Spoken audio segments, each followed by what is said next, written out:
My name is Mike Pasierb. I am a United States citizen, and I believed I was protected by the Constitution of the United States. I'm a resident of Florida, and I'm also a litigant in the 6th Judicial Circuit. My case has been open since 2002, and it's still not resolved. And this is in the case of parental alienation and family law issues. It's just not going away. I want to talk about who profits from divorce and who loses. On TampaBayJobbing.com, there's a video of Judge Michael Andrews, who is my judge, and I quote, he says, litigants stand to lose or gain something. I knew I was doomed right when I heard that online. Why should anyone lose? The people who gain monetarily, the lawyers, the judges, the custody evaluators, the psychologists, the law enforcement, mediators, the ex, child support enforcement, and all that's involved in that, that is really scary. Who lost? Who loses? My children lose, something they could never ever get back. They missed having a dad in their childhood, and I lost helping them grow to be good, moral, ethical, scrupulous gentlemen, as I was raised by my father and mother. I will never, ever see how family law profit system is in the best interest of the children. And in my opinion, it is a giant profit system, as you heard from some other people. How much should one lose? His marriage, his children, his home, his savings, his transportation, his license, his freedom, his dignity, his sanity, his life. Do you know of any death certificates that actually reflect the cause of death as family law? I don't, but many should. So will Michael Andrews come to where I stay now and see what he has done to my children and I after 12 years of legal abuse? Will my little brother's judge and lawyers come to see how my brother is doing? Well, they can't, because he's gone now at 44 years of age in 2011. He couldn't take the pressure of the family law system, and it's huge, okay? We are trapped. We are literally trapped. I didn't want divorce, but once one person in the United States wants divorce, or at least in Florida, we're trapped. I know I followed the law, she did not. With the help of this family law system, she was able to financially annihilate me, in turn abusing our children in the process and creating parental alienation.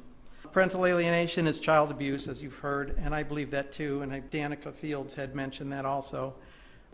I'm also in one of her, I'm a subsidiary of one of her Kids Need Both program and parental alienation awareness. I need to bring this to more people. I put trust in our judicial system, and they took everything I ever had and worked for and saved, including my dignity. I have no hope in rebuilding at my age. I know you know a man that has been put in my position is not allowed to leave America. I can't get a passport. Most of the people I talk to can't believe this could happen in the world's greatest country. We are trapped and punished. Our crime, we started a family. And that's what I have experienced, and that's what I see in a lot of people that I know. Everyone is programmed to use the term deadbeat dad, but like many other stereotypes, this phrase is inaccurate. Deadbeat dads are manufactured by a well-oiled machine called family law. We just don't become deadbeat dads. We are manufactured by this process. I know this to be fact because I waited late in life to start a family. I established my teaching career. I taught for 28 years. You wouldn't believe why that ended.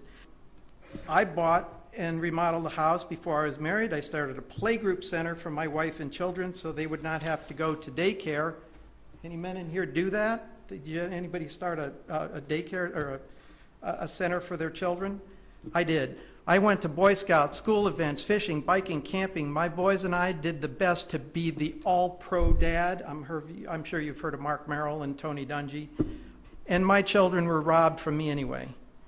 My wife had an unethical lawyer, taught her all the right things to say to manipulate the system. I followed 6113 to the letter and asked for no child support while giving her 24/7 visitation with a key to the house. My judgment states, quote, "This was admirable, but," and you know the rest, I lost. I understand now why no child support means the end of the lucrative business of child support enforcement. If there was no child support, we wouldn't have that entity now, would we? Had I known of how integral it was to have the best unethical legal counsel at the beginning of my divorce, I would have made that investment. Instead, our boys and I lost, and I even got stuck with her legal fees. Mr. Pasierb, I hate to interrupt. You may not have noticed the red light come on. If you could wrap up, please. Thank you. Who profits from divorce? Why is it in the best interest to deny a dad? I can tell you as a teacher in a single-parent households have made it increasingly difficult to teach children that are from these single-parent households. Your Honors, tear down the greedy family law system now before someone else is bullied to death. Do you have any questions for me? I have some solutions. Thank you, sir. I appreciate that. Why don't you do this? We have a number of people still to speak. If you're willing to stick around until the end, we have a few extra minutes.